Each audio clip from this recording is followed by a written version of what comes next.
हाँ तो भाई, पारस खड़का ने आईसीसी का दरवाजा खड़खड़ाया और नेपाल के हेड कोच ने दीपेंद्र सिंह एरी के बारे में ऐसा क्या बताया कि नेपाल के फैंस को सुनकर बड़ा मजा आया। और नेपाल क्रिकेट बोर्ड ने नेपाल प्रीमियर लीग सीजन 2 के बारे में ऐसा कौन सा प्लान बनाया, तफसील के साथ बात करेंगे इस वीडियो में। जी हाँ, प्रैक्टिस सेशन स्टार्ट हो गए हैं, नेपाल के खिलाड़ी मैदान में आ गए हैं, मतलब कि वो करने लगे हैं वहाँ पर प्रैक्टिस। ये भी न्यूज़ आई है कि इन 32 खिलाड़ियों में से आधे खिलाड़ी इंडिया में जाएंगे। जी हाँ, क्वालिफायर मैचेस से पहले इंडिया में जाकर ये लोग वहाँ पर कैंप बनाएंगे, प्रैक्टिस करेंगे और जो है कि मेहनत जो होती है क्रिकेट में, लगन दिल लगी से वहाँ पर प्रैक्टिस वगैरह करेंगे। आगे आना है क्रिकेट में तो मेहनत तो करनी है, इधर उधर तो भागना होगा, घर से बाहर तो निकलना होगा। तफसील के साथ बात करेंगे। चैनल को सब्सक्राइब और वीडियो को लाइक ज़रूर करते जाना। नेपाल सीजन 2, एनपीएल सीजन 2 को हम एंड में रखते हैं, ठीक है। पारस खड़का ने जो बात की उसको हम बीच में रखते हैं। पहले हम हेड कोच के बारे में बात कर लेते हैं, जो उसने दीपेंद्र सिंह एरी के बारे में बात की है। वो दीपेंद्र सिंह एरी को टिप्स देते हुए नजर आए, तस्वीरें हमने और आपने भी देखी।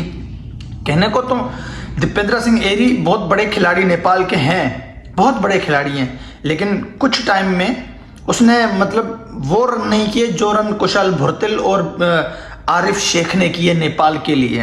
हालांकि वो जैसे इंडिया का हार्दिक पांड्या, पाकिस्तान का शाहिद आफरीदी, ऑस्ट्रेलिया का गिलीन मैक्सवेल, ऐसे ही जो है कि मिलते जुलते दीपेंद्र सिंह एरी भी हैं। लेकिन दीपेंद्र सिंह एरी को इन बड़े खिलाड़ियों की लिस्ट में आने के लिए अभी भी एक चीज की जरूरत है। वो चीज क्या है?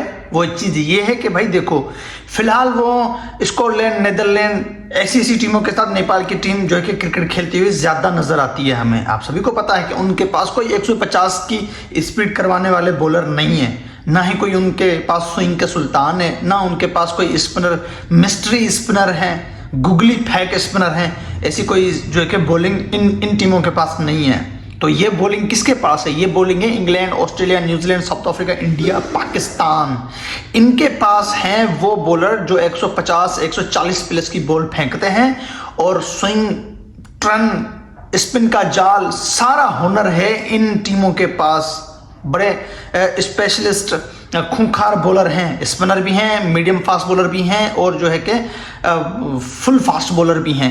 ऐसी बड़ी बॉलिंग के खिलाफ जब कंटिन्यू दीपेंद्र सिंह एरी क्रिकेट खेलेंगे तो बहुत कुछ सीखने को मिलेगा, बहुत कुछ सीखने को मिलेगा। हमेशा बैट्समैन वो कामयाब होता है जो ज्यादातर 150 के स्पीड वाले बॉल को फेस करे, ठीक है, और उस बॉलर को फेस करे जिसकी बॉल में स्विंग ज्यादा हो। जैसे मिचेल स्टार्क है, बुमराह है, शाहीन शाह अफरीदी है, ट्रेंट बोल्ट है, Lungi Ngidi, Kagiso Rabada, Pat Cummins, ऐसे ऐसे बड़े बॉलर हैं। फिर स्पिनर बॉलर हैं, जैसे पाकिस्तान के सईद अजमल हुआ करते थे। उसके बाद तो कोई खास स्पिनर पाकिस्तान को मिला नहीं है, लेकिन इंडिया के पास कंटिन्यू वो स्पिनर आ रहे हैं, बड़े अच्छे स्पिनर। ऑस्ट्रेलिया, इंग्लैंड, इन बड़ी टीमों के पास बड़े अच्छे स्पिनर्स हैं। जब इनको जो है कि फेस करेंगे ना दीपेंद्र सिंह एरी, थोड़े फेल हो जाएंगे, लेकिन कंटिन्यू अगर खेलते हुए आए तो जरूर सीख जाएंगे और बड़े पावर हिटर बन जाएंगे। हमेशा कामयाब वो बैट्समैन होता है जो ज्यादा क्रिकेट खेले, ज्यादा प्रैक्टिस मैच खेले, ज्यादा जो है कि वो नेट प्रैक्टिस करे और सबसे ज्यादा उन बॉलर्स का मुकाबला करे, उन बॉलर्स को फेस करे जो दुनिया के जाने माने बॉलर्स हैं, जिन्होंने क्रिकेट में तहलका मचा रखा है।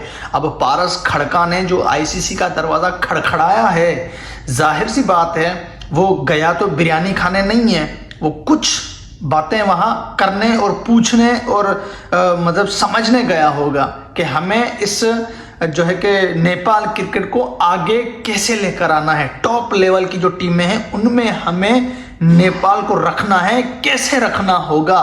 शायद ये आईसीसी से दरख्वास्त होगी। जैसे अभी वेस्ट इंडीज के खिलाफ नेपाल की टीम खेलेगी जो है कि दुबई में, ये 3 मैच वेस्ट इंडीज वाले और 1 मैच पाकिस्तान ए वाला, ये जो है कि नेपाल के बड़े काम वाला मैच है। ये बिल्कुल वैसे ही मैचेस होंगे जो T20 वर्ल्ड कप में नेपाल ने खेले थे और अफ्रीका जैसी टीम को नेपाल ने आपको पता है कि उसको थका भी दिया था। तो ऑस्ट्रेलिया में जाकर ये 6 T20 मैच खेलने वाले हैं, उसमें एक मैच तगड़ा होगा नेपाल का, वो है पाकिस्तान ए के साथ। एक मैच वो और 3 मैच वेस्ट इंडीज वाले आने वाले महीने में कुछ टाइम में। ये 4 मैच जो हैं ये नेपाल के लिए बड़े मैच साबित होने हैं, और इन मैचेस में अगर नेपाल ने परफॉर्म दिखा दी जबरदस्त, तो फिर भाई कोई इधर उधर जाने की जरूरत नहीं है। फिर नेपाल क्रिकेट बोर्ड को सिर्फ एक काम करना है, वो ये कोशिश करो कि आप बड़ी टीमों से बायलैटरल सीरीज रखवाओ। वनडे टेस्ट नहीं हो रहा, T20 रखवाओ, 3 T20, 2 T20, 5 T20। कोई आपको नहीं बुला रहा तो आप उनको अपना पैसा खर्च करके आप उनको अपने पास बुला लो। हाँ, आप उनको अपने पास बुला लो। यूएसए की टीम आई थी, वेस्ट इंडीज की ए टीम आई थी, दुनिया की ए टीमों को बुला लो। इंडिया, न्यूजीलैंड, पाकिस्तान, बांग्लादेश, श्रीलंका, इनकी ए टीमों से सीरीज रखो, इनको बुलाओ, इनको खड़काओ।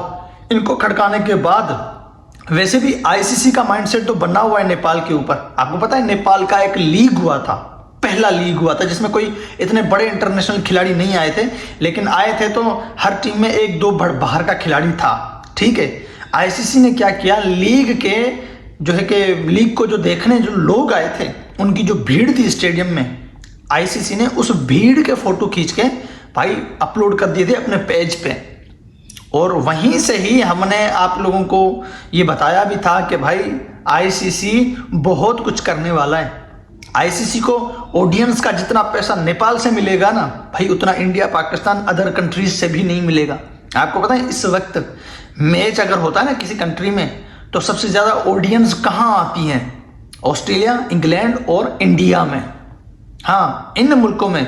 और ऑस्ट्रेलिया, इंग्लैंड में तो वनडे और टेस्ट में भीड़ ज्यादा होती है, लेकिन इंडिया में आईपीएल हो, डोमेस्टिक हो, वनडे हो, T20 हो, टेस्ट हो, स्टेडियम में पांव रखने की जगह नहीं होती है। सबसे ज्यादा आईसीसी ऑडियंस का पैसा अगर छापती है तो वो इंडिया से छापती है।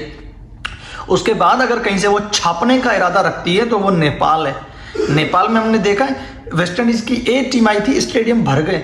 यूएसए की टीम आई, स्टेडियम भर गए। नेपाल प्रीमियर लीग आया, स्टेडियम भर गए। आईसीसी कुछ सोच रहा है, ठीक है ना। अब बात कर लेते हैं, अच्छा पारस खड़का के बारे में भी तो हमने बात कर दी है। पारस खड़का और दीपेंद्र सिंह एरी के बारे में बात कर दी। नेपाल प्रीमियर लीग के भी बारे में मैंने कहा था कि मैं एंड में आपको बताऊंगा, लेकिन वो भी मैं जो कि बीचों बीच में बताने लग गया हूं। अब नेपाल की प्रीमियर लीग है, इस सीजन 2 का हमें बड़ा बेसब्री से इंतजार है। भाई एक बात मैं आपको बताऊं, आईपीएल को छोड़कर और बिग बैश को छोड़कर नेपाल की टीम हर लीग को बीट करेगी। कैसे बीट करेगी? ऑडियंस के हिसाब से। आपको पता है बिग बैश में कितने लोग आते हैं, आईपीएल में कितनी भीड़ होती है, और फिर बांग्लादेश, श्रीलंका, पाकिस्तान, वेस्ट इंडीज, जितनी भी लीग्स है, यहाँ पे इतनी भीड़ नहीं होती। और जो भीड़ नेपाल के ग्राउंडों में होती है, नेपाल के मैदानों में होती है, इस हिसाब से नेपाल की टीम, भाई नेपाल की प्रीमियर लीग इन सब लीग्स को बीट कर देगी। और जहां ऑडियंस ज्यादा आते हैं वहां पैसा ज्यादा बनता है। राइवलरी मतलब के किस्मत का सितारा जो है कि आसमान को छू रहा होता है। अब जहां ऑडियंस ना हो वहां पे भले कितना बड़ा मैच हो, मजा नहीं आता। जैसे आईपीएल कितनी बड़ी लीग है, आईपीएल के मैचेस कराओ, ऑडियंस को आने मत दो, मजा ही नहीं आएगा मैच में, बिल्कुल मजा नहीं आएगा। ऐसे ही नेपाल की लीग भले नहीं है, न्यू लीग है, लेकिन ऑडियंस इतनी आती है भाई, उसको 4 चांद लग जाते हैं नेपाल की लीग को। अब नेपाल क्रिकेट बोर्ड को यहां पर पैसा खर्च करना होगा। भाई आपने लीग तो निकाल ली, लेकिन दुनियाई क्रिकेट को आपको बुलाना होगा नेपाल के अंदर। England, New Zealand, south Africa, Australia, Pakistan, India, West Indies, दुनियाई क्रिकेट के खिलाड़ी, अफगानिस्तान, हर टीम के 5-4 खिलाड़ी आपको नेपाल प्रीमियर लीग में खरीदने होंगे। आप कम से कम 4-4 करोड़ भी अगर किसी को दोगे ना, 3-3 करोड़, 2-2 करोड़ भी अगर दोगे ना, तो भी खिलाड़ी आएंगे। इंडिया का शिखर धवन कितना बड़ा खिलाड़ी है, वो भी आया था आपकी लीग खेलने। मार्टिन गुप्टिल भी आ चुका है, जिमी नेशन भी आ चुका है। तो ये बड़े खिलाड़ी हैं, ये अगर आए हैं तो दूसरे क्यों नहीं आ सकते? पैसा खर्च करो और नेपाल की टीम को, नेपाल के प्रीमियर लीग को आसमान पे पहुंचाओ भाई।